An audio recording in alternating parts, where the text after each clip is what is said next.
এলো মোৰ অসমীয়াজ আমি জুইগাৰ ঘৰ প্ৰথমে মই ভোগালী বিহুৰ আন্তৰিক শুভেচ্ছাকে মই কৈছোঁ আজি মই অনুপ্ৰাণিত হৈছোঁ আজি মোৰ ঘৰত মুম্বাইৰ পৰা বিহু খাবলৈ আহিছে প্ৰথমে মই চিনাকি কৰাই দিব লৈছোঁ শ্বাহৰুখ খানক তেখেতেনো কি ক'ব ভোগালীৰ ওপৰত চাওকচোন আৰে জুবিন মোৰ অসমীয়া কথা আৰু অসমীয়া পিঠা মানে বিহু পিঠা মোৰ খুব ভাল লাগে তো প্ৰত্যেকবাৰ মই ভোগালী খাবলৈ আহোঁ তো এইবাৰো আহিছোঁ গতিকে মোক এতিয়া পিঠা লাগে মই বেলেগ একো নাজানো খুব শ্বাহৰুখে ভাল কথা ক'লে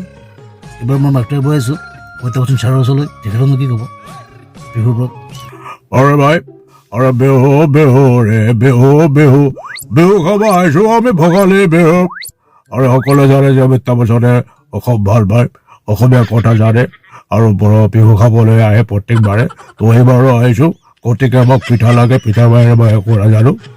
চব পিঠা দিম ছাৰ প্ৰথমে মই চিনাকি কৰাই লৈছোঁ ৰাইজক আজি মোৰ ঘৰত কোন কোন আহিছে তো এইবাৰ মই চিনাকি কৰাই লৈছোঁ পৰেশ্বৰৰ লগ তেখেতেনো কি ক'ব চাওঁচোন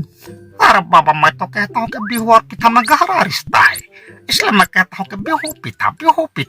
पिठा मुझे बहुत अच्छा लगता है খুব ভাল ক'লে পৰেশ্বৰলৈ এইবাৰ মই মাকটোৱে বৈ আহিছোঁ চৌধুৰী বাবুৰ ওচৰলৈ তেখেতেনো কি ক'ব আও ডাকে তাকে দা মোৰ অসমীয়া বিহু আৰু পিঠা আৰু গান মোৰ ভাল লাগে এইকাৰণে মই জুবিনৰ গান এটা গাম কোনো তাৱত নিলে তালা মোক কয় দেয়া ইলাই গ'ল মইনা দা নয় দেয়া ইলাই গ'ল মইনা দা নয় আও ভাল লাগিছে গোটেইবিলাকে আজি আহিছে চ' আপোনালোকেও পিঠা খাওক গম পাইছোঁ নাই